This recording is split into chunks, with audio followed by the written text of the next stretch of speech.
Salam diplomat, saya Khairul Bro, saya siap bikin gebrakan. Mengapa mendirikan Omah Mundo? Awalnya, Omah Mundo dibentuk karena saya mengamati adanya perubahan pola perilaku masyarakat dan lingkungan. Ada 3 hal utama yang saya amati menjadi poin dasar mengapa Omah Mundo didirikan. Yang pertama, adanya perubahan pola perilaku masyarakat yang makin rekat dengan konsumsi sambal maupun olahan turunannya. Pada tahun 2024, konsumsi sambal di Indonesia menjadi bagian penting dari pola makan masyarakat yang mencerminkan kecintaan mereka terhadap makanan pedas. Rata-rata, konsumsi cabai di Indonesia mencapai sekitar 4.388 kg per kapita per tahun pada tahun 2022, dengan tren yang terus meningkat sejak 2021. Kecenderungan ini menunjukkan peningkatan sebesar 5,47% dibandingkan tahun sebelumnya. Hal ini tentu bisa menjadi potensi masalah serta peluang di dalamnya. Kedua, Omah Mundo mengamati adanya masalah lingkungan yang cukup banyak ditimbulkan oleh industri rumah tangga. Berdasarkan data SIPS nasional, limbah rumah tangga menyumbang sekitar 35,19% dari total sampah di Indonesia, terlebih dari jenis sampah organik.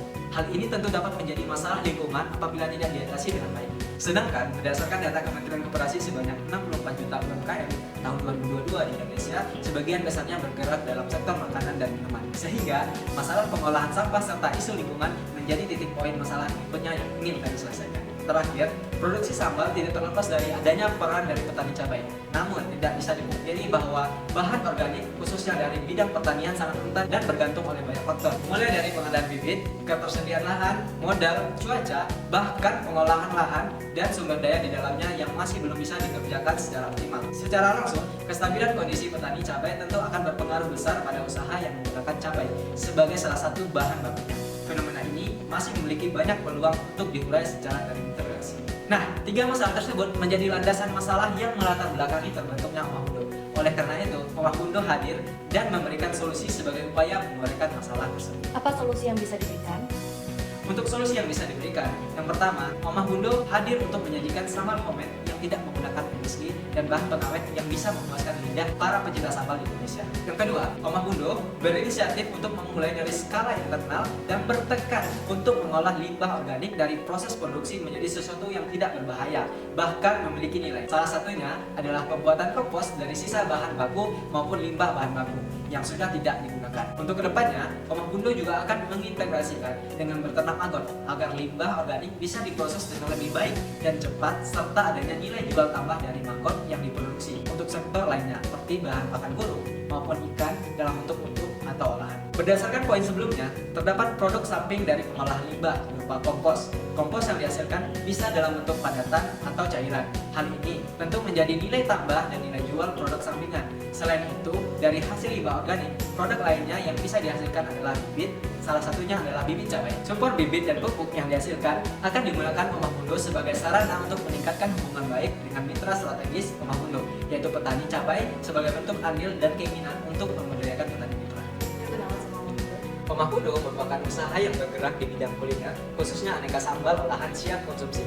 Sambal Omah Mundo terbuat dari bahan-bahan segar dan berkualitas dari petani dan pasar lokal, tanpa menggunakan MSG dan pengawet, sehingga aman dan sehat untuk dikonsumsi. Omah Mundo telah mengantongi perizinan seperti NIB, PIRT, sedangkan sertifikasi halal dan haki merek yang sudah dalam proses. Omah Mundo memiliki 3 pilar utama, yaitu bisnis, sosial, dan konsumen, sebagai landasan dalam melangkah. Omah Mundo ingin menjadi usaha yang tidak hanya berorientasi pada profit, namun berdampak bagi sekitar dan menjadi solusi bagi konsumen. Saat ini, Omah Mundo memiliki 6 varietas rasa, yaitu sambal teri Medan, sambal baby cumi, udang ebi cabai garam, sambal terasi, sambal brambang, dan sambal hijau teri gadang.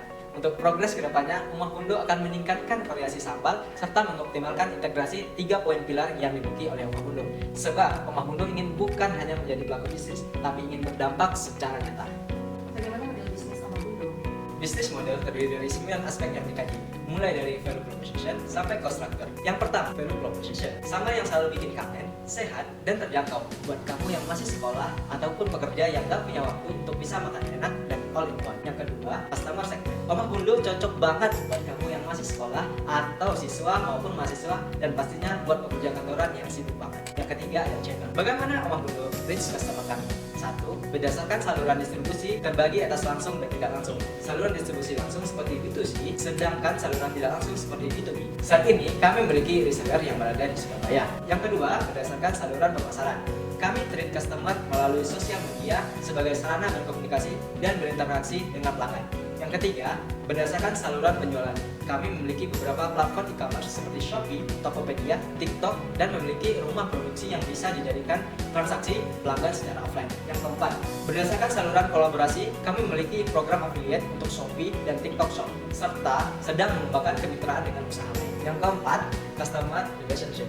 Untuk menjaga hubungan dengan customer, Omahmundo melakukan follow up pelanggan, meminta review produk, dan survei pendapat pelanggan mengenai banyak hal, mulai dari kemasan, rasa, size, pelayanan yang kami berikan. Tak jarang juga kami meminta saran kira-kira varian apa nih yang sebaiknya kami keluarkan. Hal ini membuat adanya hubungan yang cukup erat karena pelanggan merasa terlibat dalam pertumbuhan Omahmundo. Apalagi kalau sambal yang mereka usulkan sudah rilis. So far, respon sangat positif dan membangun sekali untuk hubungan Omahmundo dan pelanggan.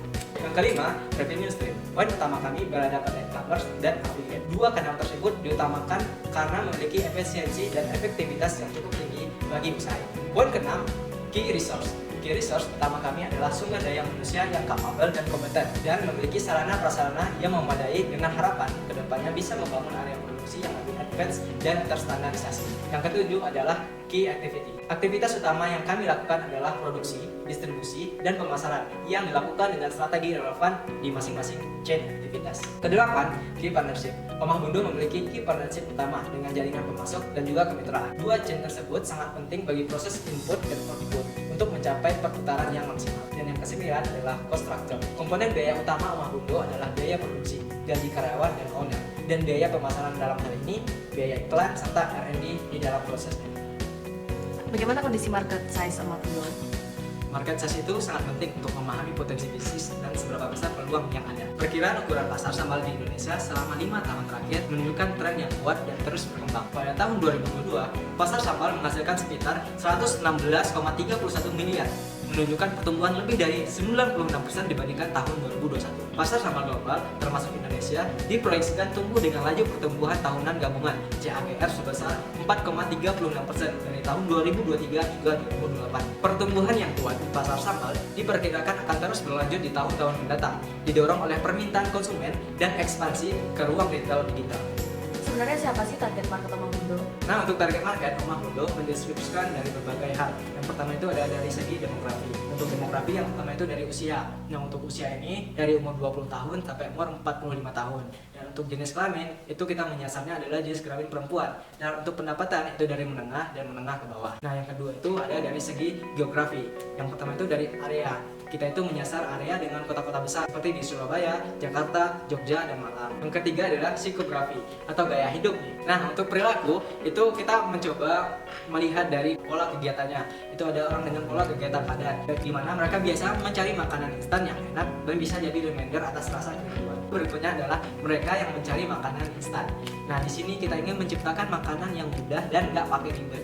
Cukup pakai nasi dan sambal aja, karena lauknya udah ada di sambalnya. Bagaimana marketing plan Omahmundo? Marketing plan didasarkan pada goals Omahmundo yang mencakup 3 pilar utama yang disampaikan tadi. Marketing plan akan dilakukan sesuai dengan analisis internal dan eksternal yang kami lakukan. Marketing plan kami leading dengan mengaplikasikan story of business yang sekaligus akan menunjukkan track record dari usaha ini. Untuk saat ini, marketing plan mengutamakan optimalisasi kanal penjualan dengan memperkuat value brand yang bisa dicerna dengan mudah oleh pelanggan. Selain itu, mencermati opportunity yang dimungkinkan dikembangkan berdasarkan pembacaan kondisi pasar secara terintegrasi. Omahmundo meminimalisir adanya weakness dan threat dengan melakukan pengembangan secara terus-menerus dan selalu melibatkan pelanggan dalam setiap keputusan strategi marketing yang akan digunakan. Kanal utama marketing yang digunakan adalah e-commerce dan affiliate. Apa saja rencana Omahmundo untuk 3 tahun ke depan? Omahmundo memiliki proyeksi perkembangan bisnis untuk 3 tahun ke depan. Pada tahun pertama, Omahmundo ingin memiliki rumah produksi dengan standarisasi yang baik. Misalnya, semua alat produksi menggunakan stainless steel untuk mengoptimalkan kualitas produk. Pada tahun pertama juga berfokus pada penguatan omset agar cenderung meningkat. Di tahun kedua, bisnis ini sudah memiliki autopilot pada bidang B2C dan memulai untuk stabilisasi B2B. Pada tahun yang sama, legal bisnis yang menjadi syarat ekspor produk juga akan dilakukan finalisasi. Dan pada tahun ketiga, melakukan ekspansi luar negeri dalam bentuk ekspor produk yang mana pada tahun ini cakupannya adalah area Asia Tenggara. Bagaimana upaya Omahmundo agar bisa berdampak bagi lingkungan dan sosial? Salah satu pilar Omagundo adalah memperhatikan sosial termasuk lingkungan di dalamnya beserta keberlanjutannya. Oleh karena itu, Omagundo melakukan pengolahan dan pengelolaan limbah bertingkat. Dampak yang diharapkan dengan adanya pengolahan limbah adalah adanya penambahan nilai pada limbah serta membuka adanya peluang pekerjaan baru yang bisa diciptakan. Jadi, selain mengatasi masalah, ternyata hal ini juga bisa menjadi peluang baru yang dimungkinkan akan sustain dan terus berdampak. Apa nilai Omagundo? Menurut saya, hidup itu adalah tentang nilai apa yang kamu pegang. Maka hiduplah dengan nilai itu dan berusaha untuk mewujudkannya.